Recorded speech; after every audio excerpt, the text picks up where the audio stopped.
ഇന്ന് നമുക്കൊരു മാമ്പഴ പുളിശ്ശേരി ഉണ്ടാക്കിയാലോ. നിങ്ങളുടെ നാട്ടിലൊക്കെ മാങ്ങ പഴുക്കാൻ തുടങ്ങിയോ? ഇവിടെ വീട്ടിൽ പഴുത്തിട്ടില്ല, കുറച്ച് മാങ്ങ പുറത്തുനിന്ന് കിട്ടി. അത് കണ്ടപ്പോൾ പുളിശ്ശേരി ഉണ്ടാക്കാൻ വിചാരിച്ചു. നല്ല പഴുത്ത മാങ്ങ നോക്കിയെടുക്കണേ. എന്നിട്ട് അവിടെ തൊലിയൊക്കെ എന്ത് ചെയ്യുക, കളയാം. കൈ കൊണ്ട് തന്നെ കളയാം, അത് നിർബന്ധ. കൈ കൊണ്ട് കളഞ്ഞില്ലെങ്കിൽ കറി എന്തോ ആവും. എന്താവുന്നൊന്നും എനിക്കറിയില്ല, എന്തോ ആവും. നിങ്ങൾ ഇങ്ങനെ കളഞ്ഞാൽ മതി, കത്തിയൊന്നും ഉപയോഗിക്കണ്ട. അങ്ങനെ നമ്മൾ ഇവരൊക്കെ തൊലി കളഞ്ഞ് സുന്ദര കുട്ടപ്പന്മാരാക്കി. നോക്കിക്കേ, 5 സുന്ദരന്മാർ. അതിലോട്ട് കുറച്ച് പച്ചമുളക്, കറിവേപ്പില, മഞ്ഞൾപ്പൊടി, മുളക് പൊടി, ശർക്കര, മധുരം, അതാണ് മെയിൻ. കുറച്ച് ഉപ്പ്, ആവശ്യത്തിന് വെള്ളം വെച്ച് അടച്ച് വെക്കുക. നോക്കിക്കേ ഓരോ ഐഡിയകൾ. ഇതൊക്കെ പോരാളിയുടെ ഓരോ ഐഡിയകളാണ്. ഇടയ്ക്കിടയ്ക്കൊന്ന് തുറന്ന് നോക്കണം, അല്ലെങ്കിൽ എനിക്കൊരു സമാധാനം ഉണ്ടാവില്ല. ഇനി ഇതിലോട്ട് ആവശ്യത്തിന് തേങ്ങ ചിരവി എടുക്കുക. അതിലോട്ട് ഇത്തിരി ചെറിയ ജീരകം ഇടുക. എന്നിട്ട് എന്താ നന്നായിട്ട് അരച്ചെടുക്കുക. വിചാരിച്ച പോലെയല്ല, മാങ്ങയൊക്കെ നല്ല അടിപൊളിയായിട്ട് വെന്ത് നല്ലൊരു സ്മെല്ലൊക്കെ വരുന്നുണ്ട്.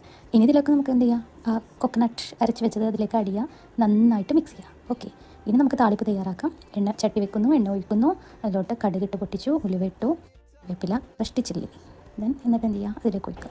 അപ്പോൾ ശരി, ഓക്കെ, ബൈ.